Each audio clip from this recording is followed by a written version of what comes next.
Jesus, Mary and Joseph. We got so much to get through, so much to get through. But anyway, boy 13 abandoned at African boarding school after parents thought he joined London gang.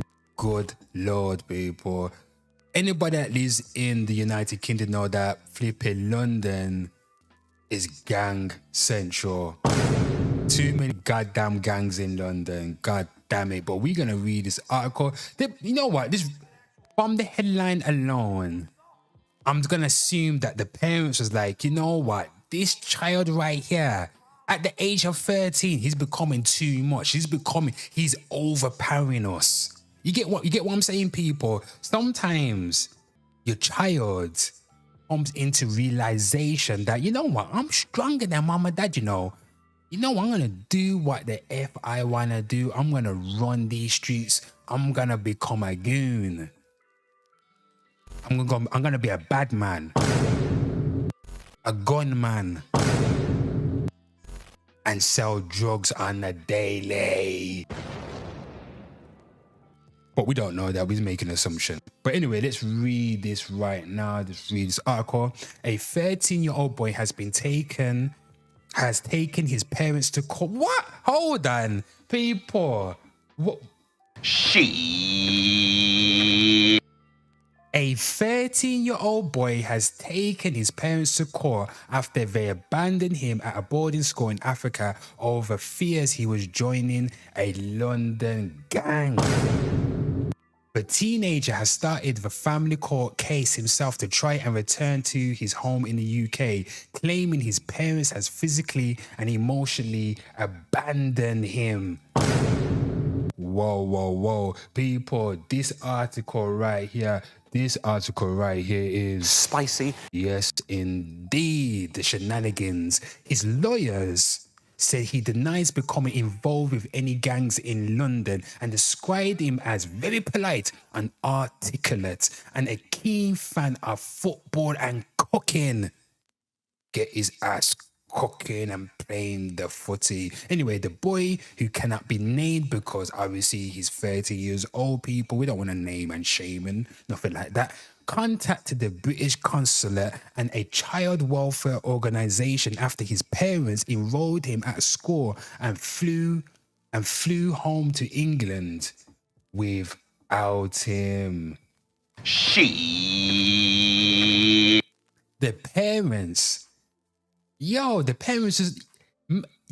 took the boy to Africa, dropped him off, looked at each other, and guess what they said to each other, people? Do you know what they said to each other?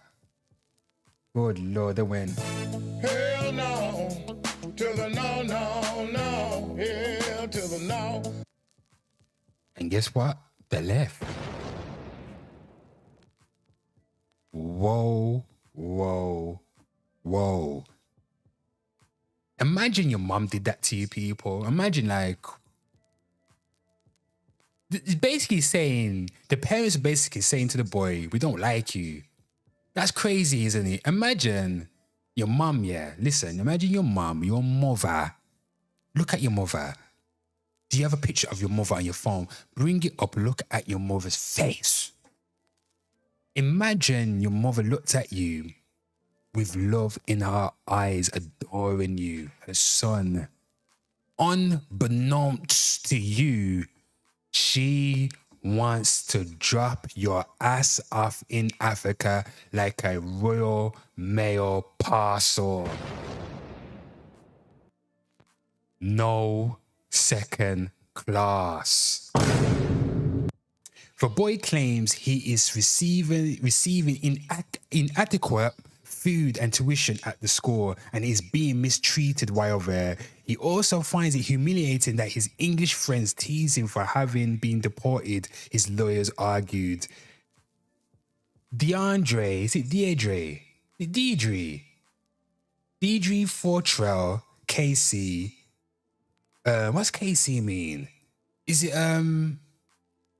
caseworker? Is it? Oh no, not Casey. Can't be Casey. What does Casey mean?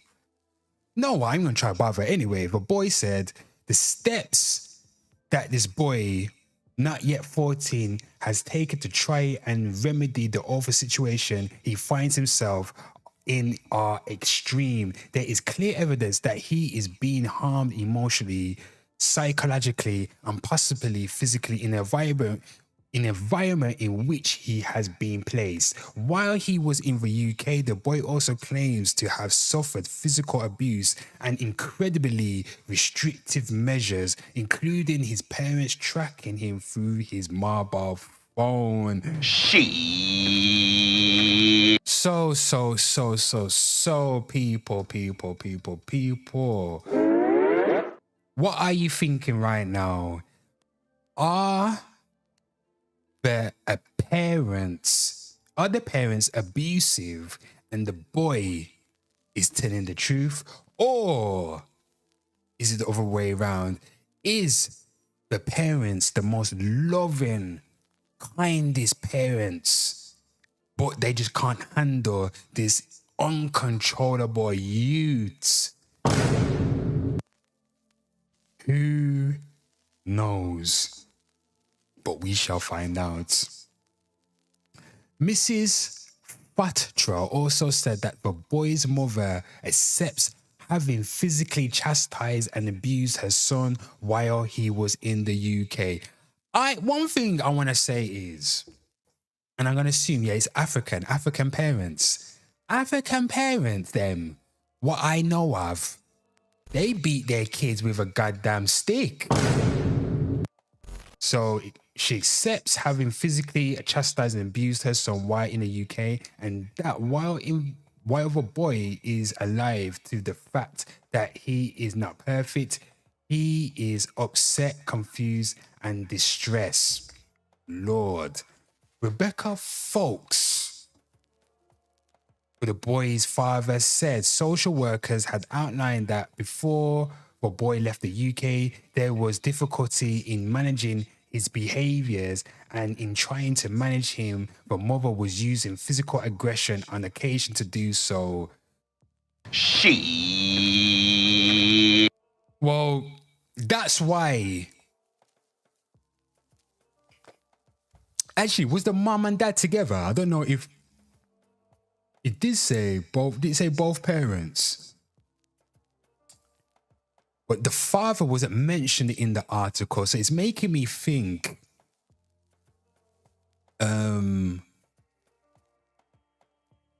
Is he coming from a broken home? But I know that people. One thing I can say to you, I never got no beatings as a kid. Because my mother loves me. My mother never beat me. You crazy. My mother gave me a smack here and there, but when I hear my friends talk about how they got beat, they got flipping abused. When I talk about baseball bats getting beat with flipping USB cords and iron cords and all sorts of things. No. My mother never beat me. She smacked my little bottom like this. Well, goddamn it, she didn't give me no Floyd Mayweather haymakers. No. Man. But I know that. Oh, I just saw something, people. What's going on? I was going to say that because women are emotional, and when it comes to raising boys, it can be difficult on a woman. It can be stress. And when a woman gets emotional, especially when you're dealing with a boy that's out of line, the emotions will take her. And when it comes to disciplining her child, her boy child, she goes overboard.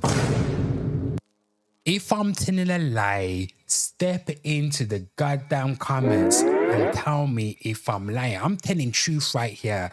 First hand bloody experience, people. I too had a mother.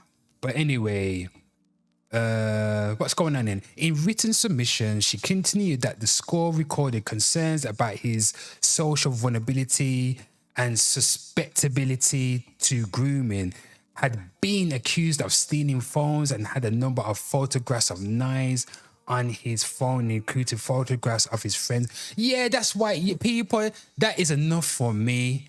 That right there, I have no fucking sympathy for this boy. The parents did the right fucking thing, people. If this is true right here, if this written submission true right here, that is the only way to deal with an unruly youth. Is you have to fucking send them away. Send them outside of London. If you got an unruly youth in your household and you can't control, I'm talking to the mothers. I am talking to the mothers because people just know that, yes, I am one. I am a statistic. I come from a fucking broken home. And single baby mamas, if you're raising a boy and the boy is soon reaching adolescence and he's getting to the age where he's getting bigger, his voice getting deeper and he's getting stronger, and he's not listening to you, what you're saying, because he's got no father in the household and you don't know how to control him, you need to send his ass outside of London, outside of Birmingham, outside of Liverpool, wherever you are located in the United Kingdom. Send them outside the country like these parents did. These parents are like, you know what? We're gonna tell him we're gonna go to the flip. We're going to Egypt. We're gonna take him to the pyramids. And they poured a fast one on him. Jesus, Mary, and of course, Joseph. Anyway, Mrs. Folks said, from the father's perspective, there was a clear deterioration in his son's behavior with a move towards criminal behaviors. Yeah, that London life. London people, they just, boy, the youths them in London is different people. Ain't surprised that these parents couldn't handle him. There is no real acceptance from him of the risk to which he was exposing himself. People, I read enough. Leave his ass in Africa.